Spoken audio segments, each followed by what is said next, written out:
مولاي صل وسلم دائما أبدا على حبيبك خير الخلق كلهم.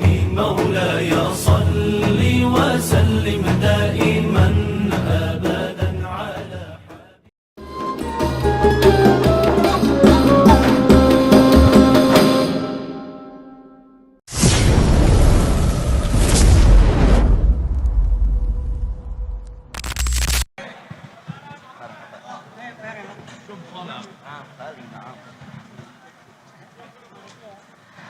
السلام عليكم ورحمة الله وبركاته.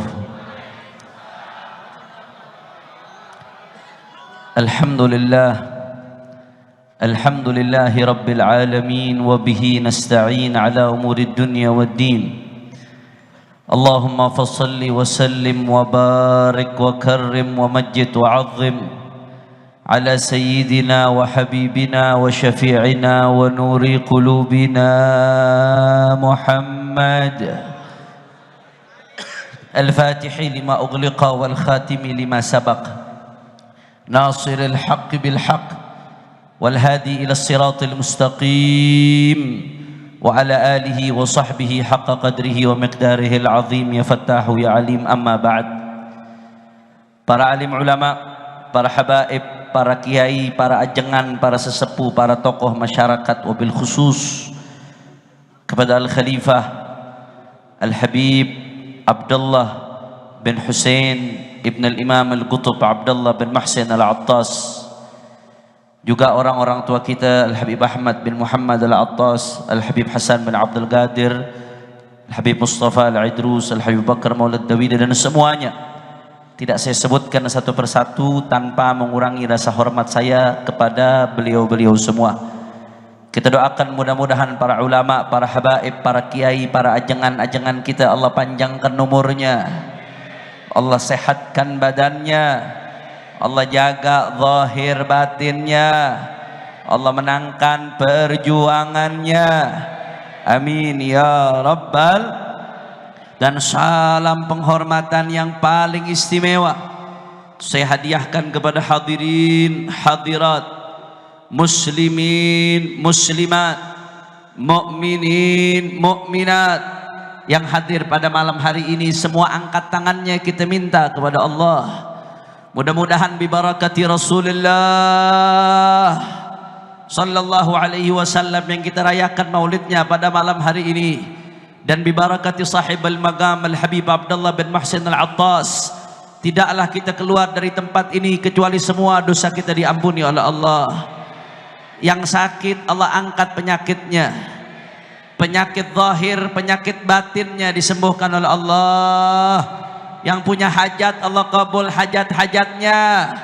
Semua yang hadir dibahagiakan dari dunia sampai akhiratnya. Amin ya rabbal. Ahibba'il kiram, alhamdulillah, pada malam hari ini di tempat yang mulia dan penuh keberkahan ini kita sama-sama berkumpul tidak lain dan tidak bukan di dalam rangka memperingati maulid agung baginda Nabi besar Muhammad sallallahu alaihi wasallam. Saudara, Nabi yang kita rayakan maulidnya pada malam hari ini adalah Nabi yang Allah firmankan dalam Al-Quran, faqala ta'ala, a'udhu billahi minasyaitanir rajim, bismillahirrahmanirrahim, alif lam ra, kitabun anzalnahu ilaika litukhrijan nasa minadh dhulumati ilan nur. Sadaqallahul azim. Apa kata Allah dalam Al-Quran, saudara? Alif lam ra. Alif lam ra ini cara mengartikannya sama seperti alif lam mim, sama seperti yasin, sama seperti hamim, ain, sin, qaf dan lain sebagainya. Al-ahruful muqatta'ah fi awailis suwar, kata ulama termasuk kategori mutasyabihat. Maka kalau ngikutin madhab salaf tafwid, maka yang tahu maknanya cuma Allah subhanahu. Makanya penafsiran ulama wallahu a'lamu bimuradihi. Kemudian Allah katakan kitabun, ini Al-Quran adalah kitab anzalnahu, yang kami turunkan kitab tersebut ilaika, kepadamu wahai Muhammad. Ini kok yang sholawat dikit nih saudara, padahal tadi udah diingetin nama Habib Taufik, wahai Muhammad. Untuk apa Allah turunkan Al-Quran kepada Nabi saudara? Untuk apa Allah utus Nabi? Untuk apa Allah wahyukan kepada Nabi? Litukhrijan nasa minadh-dhulumati, untuk Nabi keluarkan manusia dari kegelapan kepada terang benderang saudara. Min dhulumati syirki ila nuril iman, dari kegelapan kesyirikan kepada cahaya iman. Sebelum Nabi Muhammad diutus saudara, berapa banyak manusia yang nyembah berhala saudara. Anda bayangkan bagaimana manusia berhala, dia yang buat, dia sembah saudara. La yadur wa la yanfa, tidak bisa memberikan madarat dan tidak bisa memberikan manfaat itu berhala. Bahkan jawab yang jujur orang Bogor sadayana, kalau berhala mau dirusak sama orang, apa bisa berharap bela dirinya sendiri saudara? Tapi disembah sampai datang Rasulullah li ikhrajil ibad min ibadatil ibad ila ibadati rabbil ibad. Nabi datang mengeluarkan manusia dari menyembah kepada sesama hamba kepada menyembah kepada Tuhannya, pencipta hamba-hamba Allah Subhanahu. Maka nikmat yang paling besar yang kita punya saat ini saudara, bukan nikmat sehat walafiat. Ya, sehat walafiat nikmat, panjang umur nikmat saudara, nah punya keluarga nikmat, punya harta nikmat, tapi nikmat terbesar yang kita punya adalah la ilaha illallah Muhammadur. Dan jawab yang jujur, tanpa Rasulullah apa bisa kita mengenal tauhid? Tanpa Rasulullah apa bisa kita keluar dari kesyirikan? Tanpa dakwah Rasulullah apa bisa saudara kita masuk kepada Islam? Tanpa Rasulullah apa bisa kita mengenal kalimat syahadat? Allahumma salli ala Muhammad. Minadh-dhulumati ila nur. Rasulullah mengeluarkan kita dari kegelapan. Min dhulumatil jahli ila nuril ilmi, dari gelapnya kebodohan kepada cahaya ilmu saudara. Sebelum Nabi Muhammad diutus, manusia nggak tahu mana halal mana haram, mana hak mana batil, mana benar mana salah. Sampai diutus Rasulullah, innama bu'ithtu mu'alliman, kata Nabi, aku diutus sebagai guru saudara. Nabi Muhammad datang mengajarkan manusia, ini loh yang benar, ini yang salah, ini yang hak, ini yang batil, ini yang baik, ini yang buruk saudara. Guru besar manusia bukan Galileo, bukan Albert Einstein, bukan mereka-mereka para ilmuwan, tapi guru besar manusia Muhammad ibn Abdullah. Jawab lagi yang jujur orang Bogor sadayana, jawab, tanpa Rasulullah apakah kita bisa kenal halal haram? Tanpa Rasulullah apa bisa kita kenal hak dan batil? Tanpa Rasulullah apa bisa kita benar tahu benar dan salah? Tanpa Rasulullah apa tahu kita sholat? Tanpa Rasulullah apa tahu kita zakat? Tanpa Rasulullah apa tahu kita yang baik dan yang buruk? Takbir, sallu ala nabi. Minadh-dhulumati ila nur. Nabi ngeluarin kita dari kegelapan kepada cahaya saudara. Min dhulumatil jahiliyati ila nuril Islam, dari gelapnya jahiliyah kepada cahaya Islam. Masya Allah, kalau kita mau bicara bagaimana Rasulullah mengeluarkan manusia dari kegelapan jahiliyah kepada cahaya Islam, panjang saudara, nggak bakal beres kita cerita. Saya kasih contoh sederhana saja, singkat saja, bagaimana kaum wanita yang begitu banyak hadir di sini. Mudah-mudahan semuanya jadi wanita-wanita salehah berkat Habib Abdullah bin Muhsin Al-Attas. Saudara, sebelum Nabi Muhammad diutus, yang namanya kaum perempuan dihinakan saudara. Kaum perempuan diinjek-injek, kaum perempuan bahkan dianggap aib. Allah ceritakan dalam Al-Quran, fa idza busyira ahaduhum bil untha dhalla wajhuhu muswadda wa huwa kadhim. Itu orang-orang Arab jahiliyah dulu saudara. Orang Arab jahiliyah kalau dapat kabar anak perempuan punya anak perempuan marah luar biasa. Bukannya senang, marah. Mereka nganggap ini akan jadi aib. Karena mereka berpandangan mereka suka perang. Kalau sampai kalah perang, mereka khawatir saudara, nanti anaknya diambil jadi budak. Akhirnya mohon maaf jadi pelayan hal-hal yang gak baik. Akhirnya jadi aib. Daripada jadi aib di kemudian hari, mendingan dikubur hidup-hidup saudara. Jadi anak-anak perempuan berapa banyak di masa jahiliyah yang dikubur hidup-hidup, masih kecil, anak bayi, tidak berdosa. Sampai-sampai Allah katakan dalam Al-Quran, wa idzal mau'udatu su'ilat bi ayyi dzambin qutilat. Ketika bayi-bayi yang dikubur ditanya, atas dosa apa mereka dibunuh hidup-hidup saudara, dikubur hidup-hidup. Saudara, perempuan yang tadinya dianggap sebagai aib direndahkan. Begitu Rasulullah sallallahu alaihi wasallam diutus saudara, 180 derajat berubah keadaannya. Apa kata Rasulullah di dalam hadis riwayat Al-Imam Tirmidzi dari Sayyidatuna Aisyah radhiyallahu taala anha wa ardhaha, kata Rasulullah, man ibtuliya bi syai'in minal banat fa sabara 'alaihinna kunna lahu hijaban minan nar. Dalam hadis lain riwayat Imam Ahmad bin Hanbal, man kana lahu thalathu banat fayarhamuhunna wa yakfuluhunna wa yu'addibuhunna wajabat lahul jannah albattah. Nabi Muhammad bicara kepada para sahabat, siapa yang punya 3 anak perempuan, kata Rasulullah, 3 anak perempuan, ini kabar gembira yang udah punya 3 nih. Apa kata Nabi? Kemudian 3 anak perempuan itu dirawat sama dia, disayang anak perempuannya, digedein. Gak gampang rawat anak perempuan pak. Kalau anak laki dikasih celana dalam dilepas juga hidup saudara. Betul apa kagak? Anak perempuan auratnya mesti dijaga, gak boleh disentuh orang lain saudara. Wah, perabotannya lebih banyak, belum make upnya, belum skincare-nya, sampai bulu mata anti badai ada perempuan saudara. Betul apa kagak? Udah gitu gedean dikit, begitu cakep diambil sama lakinya. Surganya di tangan lakinya. Bapak ibunya dapat apa? Saya mau ngelanjutin cuman udah kemalaman ini. Lanjut apa jangan? Masih semangat? Yakin? Betul? Allahumma shalli ala Muhammad. Apa kata Nabi sallallahu alaihi wasallam? Yang tadinya perempuan dihinakan di kaum jahiliyah, dianggap sebagai aib saudara. Tapi Nabi kasih kabar gembira, siapa yang punya 3 anak perempuan, dirawat, disayang, dibesarkan, dijaga auratnya, dijaga kehormatannya, wajabat lahul jannah, wajib baginya masuk surga saudara. Allahumma shalli ala Muhammad. Beb, kalau cuma 2 bagaimana beb? Ya bikin lagi saudara.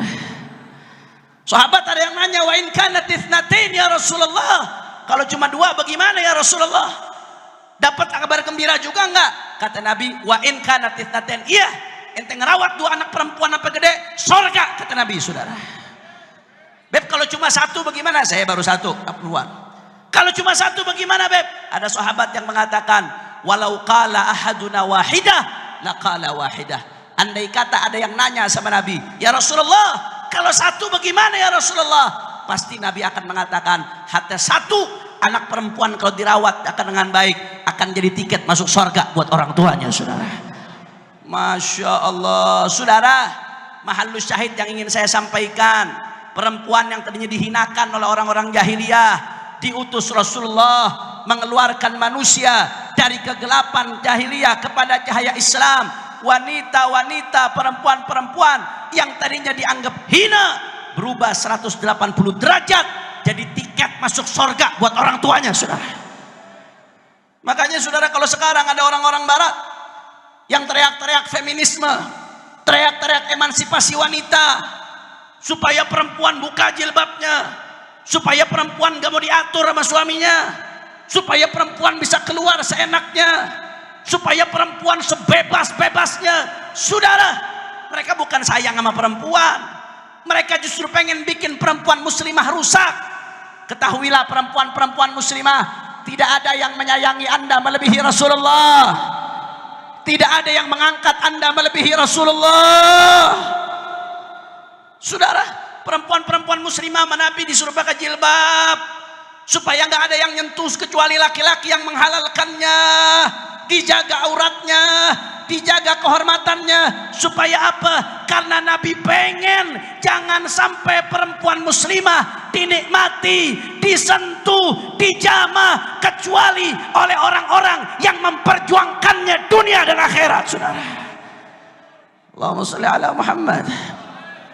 Makanya kalau sampai ada kaum wanita yang mengidolakan seseorang melebihi Rasulullah, kelewatan, saudara. Apalagi nih ibu-ibu nih, kalau sampai masih mengidolakan K-pop Korea, saudara, jangan ya dek ya, jangan. Kira-kira jelas apa kagak?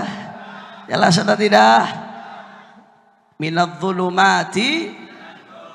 Dulu sebelum Nabi Muhammad diutus itu yang namanya kaum jahiliyah, perang nggak berhenti, saudara. Antara Aus dan Khazraj, perang lebih dari 100 tahun, cuma gara-gara fanatisme suku, saudara. Pertumpahan darah 120 tahun lebih, tidak berhenti-berhenti sampai diutus Rasulullah sallallahu alaihi wasallam. Apa kata Allah Ta'ala? Wadhkuru ni'matallahi alaikum idh kuntum a'daan fa'allafa baina qulubikum fa asbahtum bi ni'matihi ikhwana. Allah mengatakan, ingatlah ketika kalian bermusuhan antara Aus dan Khazraj lebih dari 120 tahun gara-gara fanatisme suku, pertumpahan darah tiada henti, saudara, sampai diutus Rasulullah. Sehingga kalian menjadi saudara satu sama lain, saling cinta satu sama lain. Inilah Rasulullah yang mengeluarkan kita minadz-dzulumati. Maka nggak ada yang lebih pantas untuk kita ikuti melebihi Nabi Muhammad, saudara. Nggak ada yang lebih pantas kita ikuti melebihi Muhammad ibn Abdullah. Nggak ada yang lebih pantas kita idolakan melebihi Rasulullah. Nggak ada yang lebih pantas kita perjuangkan melebihi Rasulullah. Rasulullah mati-matian, saudara, dicaci, dimaki, dihina. Nabi ketika sujud dilempari kotoran, saudara. Nabi SAW ketika di Taif dilempari batu sampai berdarah. Nabi Muhammad di perang Uhud sampai berdarah. Nabi sampai harus mengeluarkan dirinya, harus keluar dari Mekah yang dicinta, meninggalkan rumah, meninggalkan tempat kelahirannya. Untuk apa? Untuk mengeluarkan kita dari kegelapan jahiliyah kepada cahaya Islam. Maka jangan sampai kita kembali lagi kepada jahiliyah. Wanita-wanita muslimah, jangan sampai balik kepada tradisi jahiliyah dengan membuka auratnya, saudara. Umat Islam, jangan sampai kembali lagi ke tradisi jahiliyah untuk berpecah belah satu sama lain, bermusuh-musuhan, saling serang, saling caci maki, saling hina, saling pecah belah. Betul atau tidak? Betul atau tidak? Maka ayo, saudara, kita ikuti Rasulullah. Mari kita bersatu, saudara. Apalagi di Indonesia, setelah Allah berikan kita nikmat Islam, Allah berikan kita nikmat Indonesia, Bhinneka Tunggal Ika. Setelah Indonesia merdeka, kita semua satu. Apapun sukunya, apapun bahasanya, apapun bahkan agamanya, apapun bahasanya, apapun latar belakangnya, kita Indo. Maka jangan dipecah belah lagi. Makanya saya mau tanya umat Islam, jawab yang kompak semuanya, siap bersatu. Kurang keras, kurang semangat, siap bersatu. Habaib Kiai siap bersatu. Umat Islam siap bersatu. Umat Islam siap rapatkan barisan. Indonesia siap bersatu. Semua angkat tangannya, Allahu Akbar. Allahu Akbar. Allahu Akbar. Sallu ala Nabi. Allahumma salli wa sallim barik alaihi. Maka oleh karena itu, saudara, mari betul-betul kita ikuti Rasulullah. Rasulullah sudah mengeluarkan kita dari kegelapan syirik kepada cahaya iman. Jaga baik-baik iman kita dengan sering-sering mengucapkan la ilaha illallah. Rasulullah mengeluarkan kita dari kegelapan jahiliyah, daripada jahiliyah, dari kegelapan bodoh kepada cahaya ilmu. Maka jangan jauh-jauh dari majelis ilmu, jangan jauh-jauh dari majelis ulama. Dan Rasulullah sudah mengeluarkan kita dari kegelapan jahiliyah, saudara, kepada cahaya Islam. Maka jangan balik lagi kepada jahiliyah, jangan balik lagi kepada buka aurat, jangan balik lagi kepada perpecahan, jangan lagi pada situ isu kebencian rasial, jangan balik lagi kepada apa yang tidak disukai oleh baginda Nabi besar Muhammad. Sekali lagi umat Islam jawab yang kompak, siap bersatu, siap rapatkan barisan, siap jaga persatuan, siap jaga kesatuan. Kalau saya katakan bila Islam bersatu, umat Islam jawab yang kompak, tak bisa dikalahkan bila Islam bersatu. Kurang kompak, kurang semangat. Bila Islam bersatu, bila Islam bersatu, bila Islam bersatu, umat Islam bersatu, umat Islam, umat Islam, umat Islam, habaib dan kiai, umat Islam, ormas Islam, pesantren, majelis taklim, masjid-masjid dan musalla, umat Islam. Allahu Akbar, Allahu Akbar, Allahu Akbar. Sallu ala Nabi. Ini saja yang saya sampaikan. Mudah-mudahan yang saya sampaikan ini bisa bermanfaat. Dan terakhir, jangan lupa kita doain mudah-mudahan berkah Rasulullah dan berkah sahibul maqam, saudara-saudara kita di Palestina diberikan kemenangan oleh Allah, saudara. Ini udah hampir setahun. 7 Oktober ini 1 tahun, saudara. 1 tahun, saudara. Saudara kita di Palestina, di Gaza, berapa puluh ribu perempuan yang dibunuh, berapa puluh ribu anak-anak kecil yang dibunuh. Sampai hari ini masih terus berlanjut. Orang-orang Gaza yang mereka, saudara, jumlahnya jutaan, lebih dari 1 juta orang, udah nggak tinggal di rumahnya. Mereka tinggal di tenda-tenda. Panas, sangat panas, dingin, sangat dingin. Air susah, listrik susah, saudara. Urusan Gaza belum selesai. Kemarin Ismail Haniyah baru meninggal dunia, wafat. Sekarang Libanon lagi, saudara. Yaman juga luar biasa, Masya Allah. Maka kita berharap mudah-mudahan barakah Rasulullah. Kita tawassul barakah Rasulullah. Mudah-mudahan Palestina diberikan kemenangan oleh Allah. Gaza diberikan kemenangan oleh Allah. Israel dihancurkan oleh Allah. Israel dihancurkan oleh Allah. Israel dihancurkan oleh Allah. Amin ya Rabbal. Maka jangan berhenti, doanya jangan berhenti, boikotnya jangan berhenti, nge-share berita-berita yang dukung mereka jangan berhenti. Saudara kita masih dibantai, kita nggak boleh berhenti untuk berjuang sama mereka. Betul? Ini saja yang saya sampaikan. Lebih kurangnya mohon maaf. Dan kita doain mudah-mudahan Al-Khalifah Al-Habib Abdullah bin Husain Al-Attas, Allah kasih panjang umur, sehat walafiat, diangkat penyakitnya, dijaga zahir batinnya. Ala hadhihi niyah wa likulli niyatin salihah wa ila ruhil Habib Abdullah bin Husain Al-Attas wal Habib Ali bin Tahir wa man fi turbatuh wa ila hadratin Nabi Muhammad sallallahu alaihi wasallam bi sirril Fatihah.